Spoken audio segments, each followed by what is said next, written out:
Test 1. You will hear a number of different recordings, and you will have to answer questions on what you hear. There will be time for you to read the instructions and questions, and you will have a chance to check your work. All the recordings will be played once only. The test is in 4 sections. At the end of the test, you will be given 10 minutes to transfer your answers to an answer sheet. Now turn to Section 1. Section 1. You will hear a conversation between a clerk from a moving company and a woman who wants to relocate to the United States. First, you have some time to look at questions 1 to 6.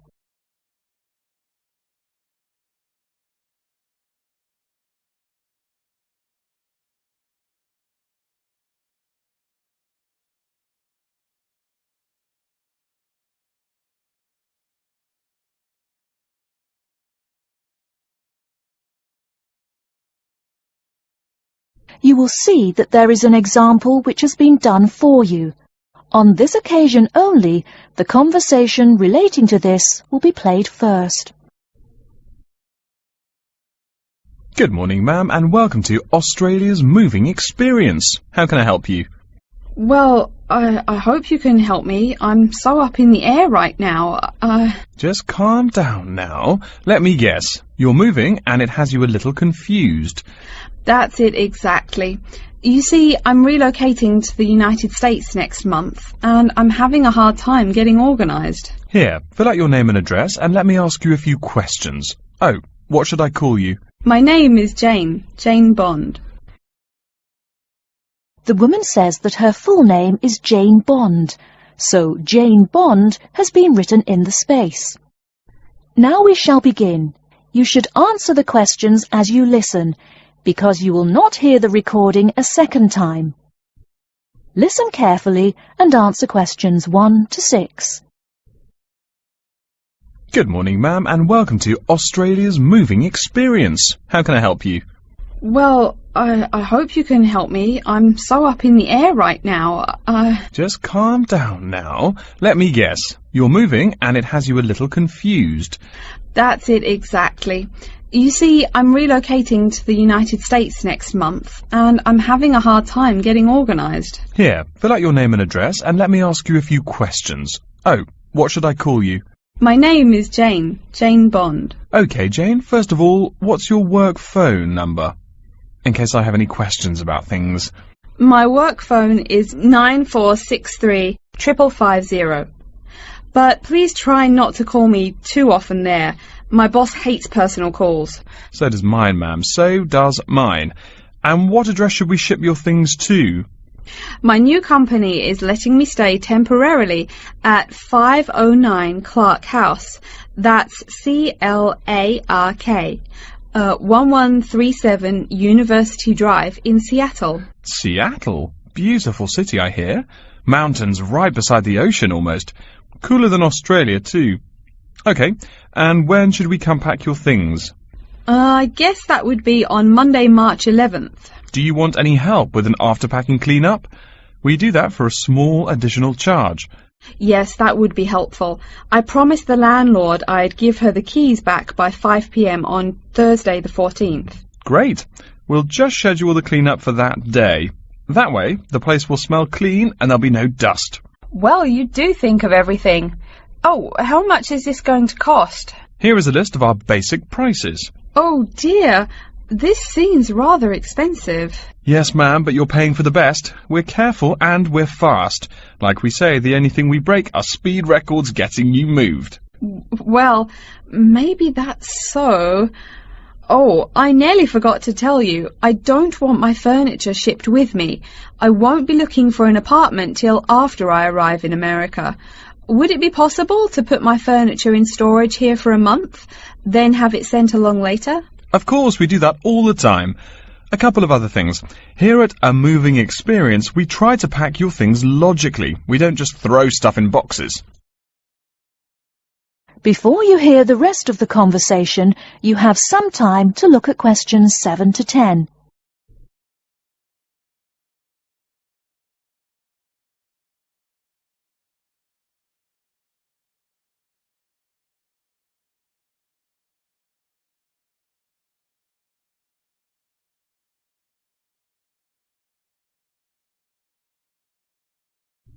Now listen and answer questions 7 to 10. Do you have any special requests? You know, things you want packed in some special place so you know where to find them. Like what? Oh, I don't know. Things like dishes, maybe. Not to be rude, but you look like a lady who likes to eat. Ah, yes, I need my dishes and things where I can find them quickly. Great. We'll put those dishes and cutlery in what we call the emergency pack. Can you think of anything else? I do have an antique tea kettle my great-grandmother gave my mother. I wouldn't want to lose that. So I guess you'd better put that in storage with the furniture. Grandma's tea kettle with the furniture. Got it. Say, how about things like your alarm clock? You don't want to miss your plane on the big day, right? Well, you certainly think of everything. Yes, that's right. I'll also need my alarm clock where I can find it. Fine, we'll put that in your personal package. And of course, we'll give you a list of where we pack everything. So all you'll have to do on Thursday the 14th is grab your luggage on your way out the door. I couldn't help noticing the new CD player you're carrying. Is that a Samsung? Why, yes it is. One of their best. Cost me nearly $100, it did. Do you want to take special care of it? I mean, it's brand new. Take care of it, but nothing special. You can just put it in storage with the furniture. That looks like everything we need here. I guess you're all set. That was certainly quick. Thank you, young man. This has been a most moving experience. That is the end of section 1. You now have half a minute to check your answers.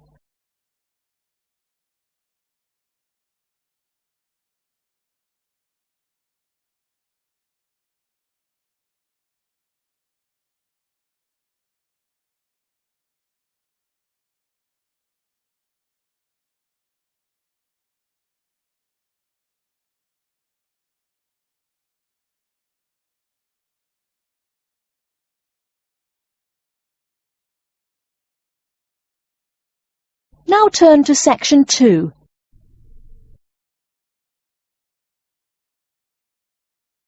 Section 2. You'll hear an introduction to a conference on computer system language learning. First, you have some time to look at questions 11 to 16.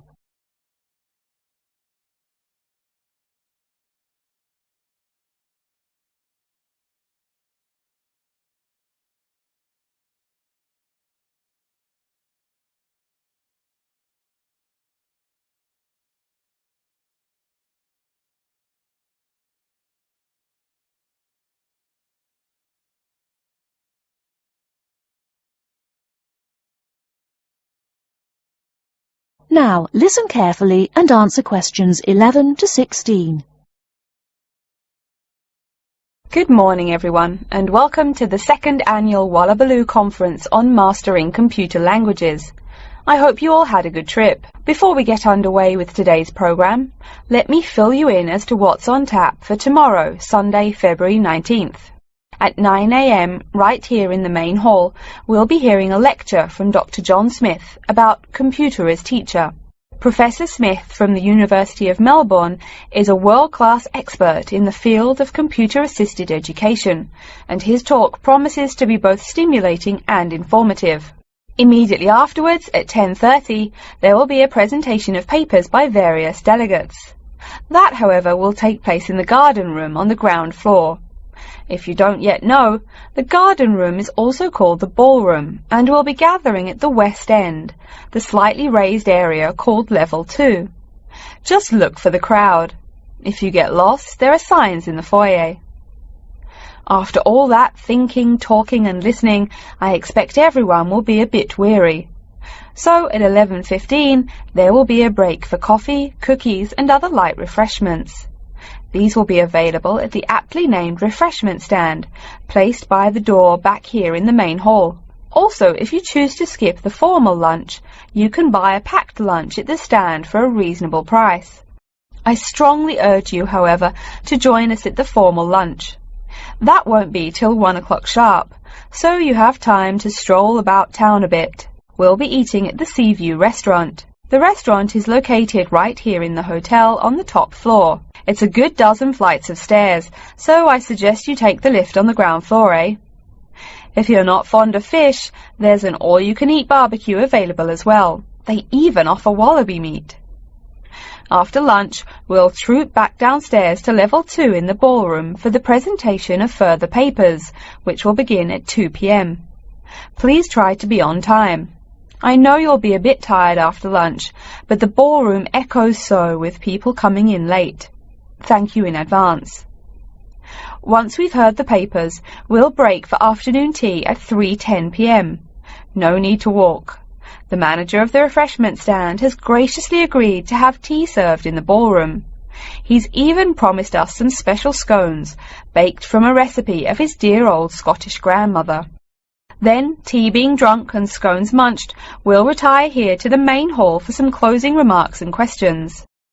So, by 5 o'clock, we should have the conference wrapped up. But the fun isn't over. This is Australia, mates. We'll be flocking to the hotel's own Palm Lounge on the east side of the foyer for an informal reception. You can relax, mingle with the other delegates, and let your hair down a bit. This will run from 5:10 to 6:10, though you're free to stay as long as you like. The lounge manager has informed me that for the duration of the actual reception, you can have all-you-can-drink beer for $20 with purchase of an advance ticket. Before you hear the rest of the talk, you have some time to look at questions 17 to 20.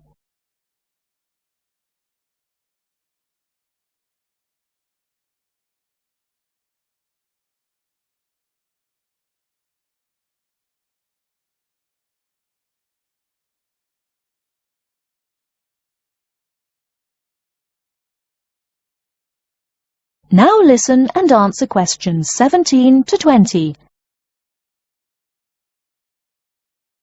And yes, tickets can be purchased from any conference organizer or at the front desk any time between now and the start of the reception. I suggest you come by tomorrow evening to pick up the tickets, since the conference hall only holds 800 people. That way you can also get your journey planned ahead of time and be sure not to miss this truly memorable conference. If you want cocktails, however, I'm sorry, you'll have to pay for those at the regular price. Oh my goodness! Speaking of paying, I see I forgot to tell you a couple of things. The first is about lunch. The charge for the lunch will be $15 for all you delegates. If you have guests with you, the cost is $25 for the general public and $6.50 for children under the age of 10. That's $15 each, not total for everyone. Another item is about the lunch menu. I very much urge you to try the fish. I mean, look at the restaurant's name, the Sea View. As the name suggests, it is a famous seafood restaurant. The chef is a Basque from Spain, and he really gets quite put out when people ignore his fish specialities for burgers or barbecue. If fish isn't your thing, though, try the steak.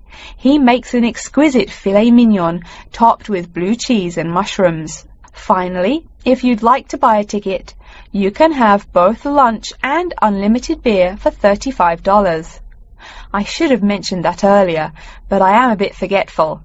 Maybe I should avoid the beer after the conference, eh? Well, I've said my bit. Are there any questions? That is the end of section 2. You now have half a minute to check your answers.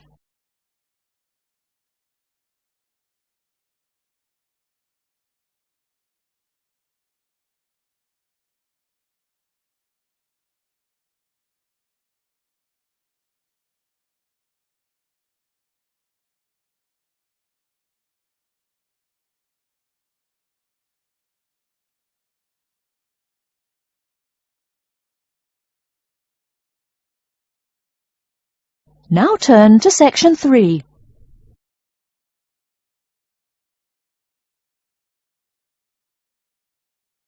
Section 3. You will hear a student called Tina asking Professor Van Diesen for advice on choosing courses. First, you have some time to look at questions 21 to 26.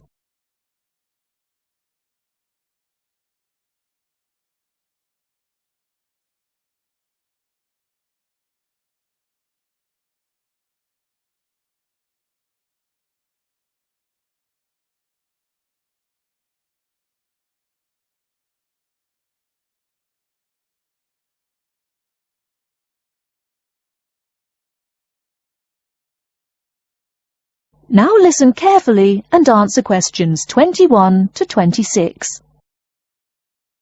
Hello, are you Professor Van Diesen? Yes, I am. And who might you be? Oh, sorry, my name is Tina. I'm a freshman here. They told me I should ask you for advice in choosing courses. Well, that's part of what I'm here for. Please come in and sit down. Now, what are your questions?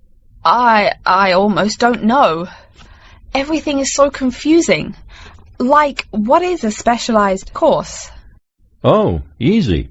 A specialized course is one that is compulsory, meaning it's a requirement for your major, and regular, so you can't place out by taking a proficiency exam. That sounds pretty strict. Then what are all these general courses? I seem to have to take so many. Nothing to be alarmed over. These are courses open to all students and not directly related to your major. The university offers these general courses to choose so that you can become more well-rounded individuals. For example, I see you're a microbiology major, so it might be a good idea to take some literature or history courses so that you can know something besides all science. You mean these courses are like for fun? That might be one way to look at it, but don't tell the literature professor such a thing. Think of a general course as the opposite of a specified course. A specified course is one that pertains directly to your major. So, can I take any microbiology course I want? Let's see. Oh, those courses used to be open to microbiology students only. The good thing is now it's open to students on a flexible schedule, so it's not only for full-time students. So the answer is yes, if you have the instructor's permission. May I ask you why you chose microbiology? Well, I also like plain old biology too. You know, full-size animals. I might even become a veterinarian. Could I take some biology classes? Well, they are open to full-time students only, which I believe is what you are. I don't know how a freshman would get along with microbiology, though. I mean, most of the students presently looking into it are from off-campus. Off-campus? Yes, you know, people who use it in their work at hospitals, laboratories, even a police detective. Why did you choose microbiology, if I may ask? I don't think you quite answered that. Well, eventually I want to be a doctor. At least my dad tells me so. If I may say so, young lady, you seem a little uncertain. Still, I think that might be a good idea for a career. Of course, if you're thinking about being either a doctor or a vet, you should take some medical science classes before you even think of applying to med school. Great! What should I take? There is one small problem. The new medical sciences building is under construction, so there are no experimental facilities available until next year. I'm afraid you'll have to wait, but don't forget to take those courses at the first opportunity. Oh, bummer. Is there any other course you'd recommend for someone like me? Well, since you seem to like animals, have you ever thought about looking into environmental science? No, I never really thought about it before. Is it worthwhile? Quite. In fact, it's the fastest growing subject on this campus. Before you hear the rest of the talk, you have some time to look at questions 27 to 30.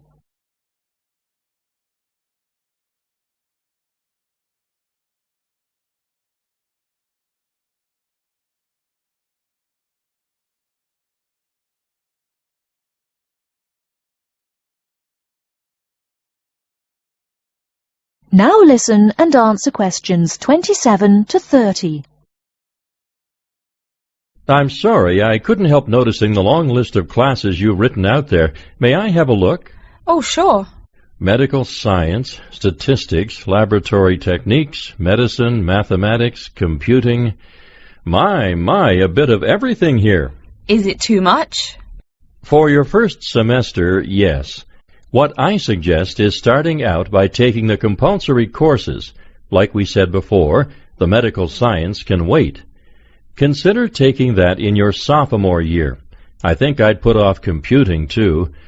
I recommend to all freshmen that I talk to get the compulsory mathematics out of the way as early as possible, So take that one. It'll be one less difficult course you have to focus on when the science lab opens next year, and you have to catch up on classes like laboratory techniques. Your major also requires statistics, so you have to balance 2 math classes, and no doubt you should take that. Otherwise, get your required medicine course out of the way by taking something theory-based. Oh, of course, and your environmental science class, if you're interested. The others can wait, though I think computing is definitely a good idea, even though it's not required. I see, too, on your paper there you seem to have had high marks on the entrance exam. Yeah, I guess so. Don't be shy. Have you thought about applying for a scholarship? Do they have any? I mean, my dad is always complaining about how much money it costs him. In your department there are actually 3 full scholarships available. They cover tuition and provide $1,500 cash. $1,500 cash? Party! Please, miss, the money is intended more as a textbook allowance, not party money. If you promise to behave, I'll show you how to apply. Great, and thanks. That is the end of Section 3. You now have half a minute to check your answers.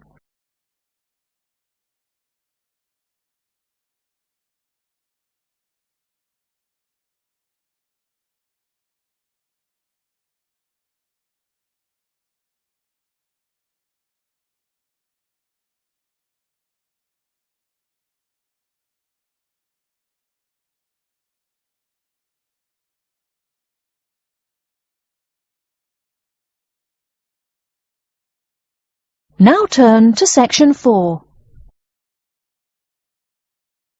Section 4. You will hear a lecture about how to choose flooring materials. First, you have some time to look at questions 31 to 40.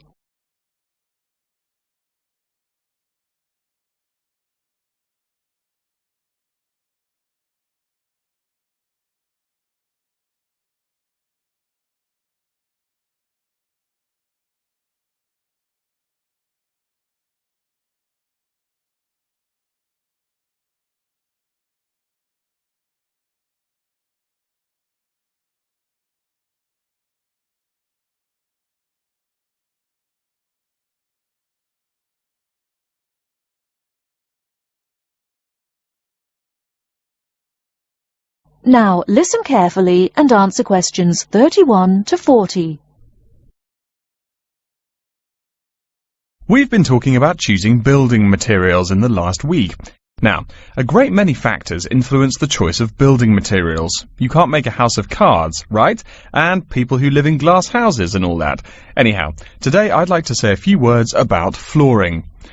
Some artificial materials can be used, like plastic for instance, which offer mixed blessings when used as a flooring surface.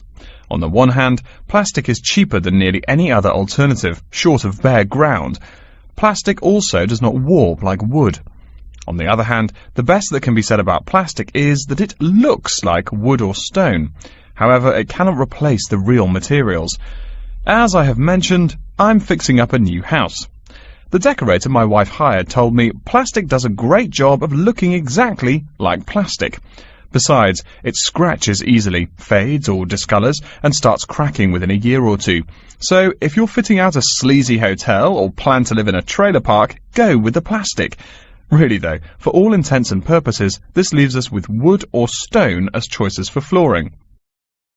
Stone and wood are alike in at least one respect. Both go through processing before they can be put to use. Since few of us cut our own lumber or quarry our own stone, this is not perhaps a pressing concern. Still, do-it-yourselfers would do well to remember to buy only properly seasoned wood.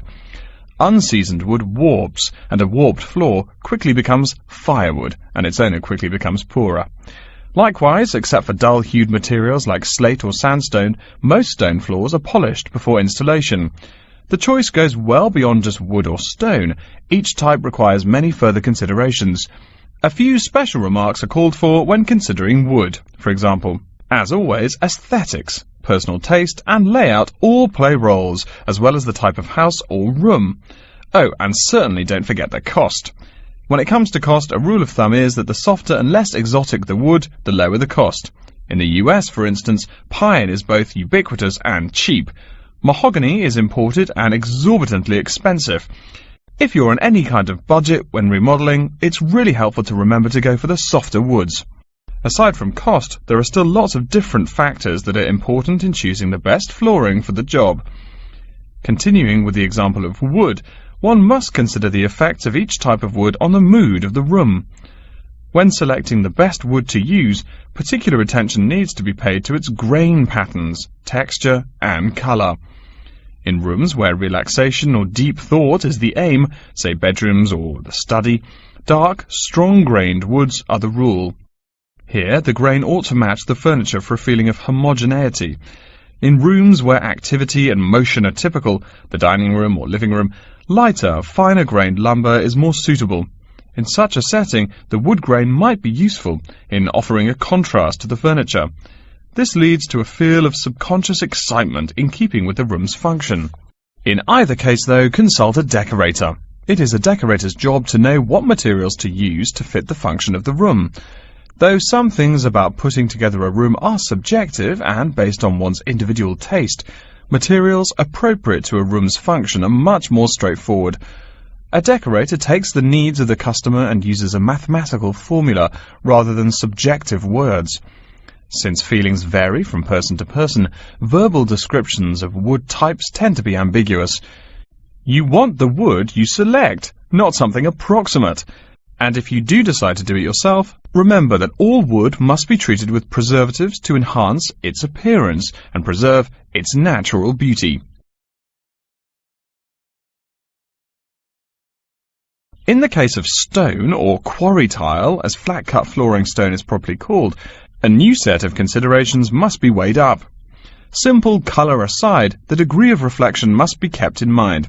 This is called the reflectance rate, which is expressed in a number between 0.0 and 1.0, depending on the amount of light it reflects. At one end of the scale is polished silver. At a rating of 1.0, this shiny surface reflects nearly all of the light directed at it. Numbers closer to 0 describe materials that absorb more light. Moving down the scale a bit, we see that plastic that has been painted white has a rate of 0.8, which makes sense. We know that the colour white reflects all other colour, while black absorbs all colour, and plastic itself is a relatively reflective material. Materials that are denser and darker have reflectance rates much closer to 0. The quarry tile I mentioned a while ago has a rate of 0.1. As you may know, quarry tile is generally dark brown and made from clay, so it is quite dense. Of course, there is considerable variation among types of quarry tile because of the hue or treatment of the clay during its creation. Does anyone have any guesses as to what material may have a rate of almost 0.0? We can guess most of these materials are black in colour, but plastic, wood and even stone reflect some light. One material with a rate of almost 0.0 is black velvet. The texture produces almost no shine at all. Carrara marble, despite its white hue, is actually lower in reflectivity than black onyx. In any case, the fact that tiles vary somewhat should not be forgotten. A highly reflective floor would not be suitable in a library. It would be indispensable in a ballroom, should your home be large enough to feature one.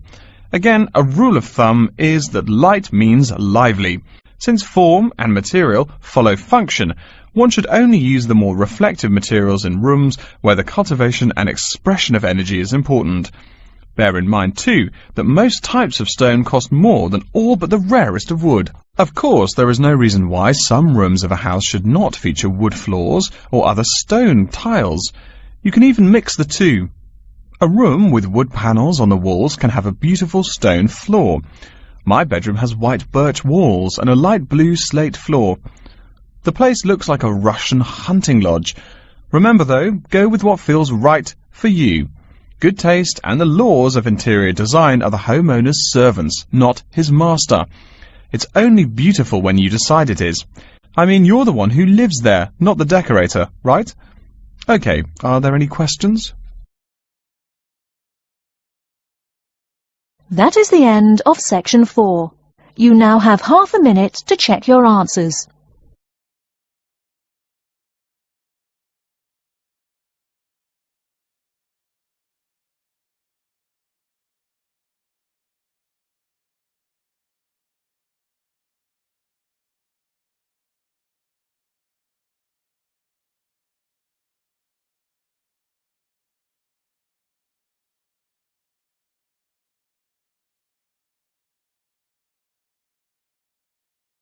That is the end of the listening test. In the Ielts test, you will now have 10 minutes to transfer your answers to an answer sheet.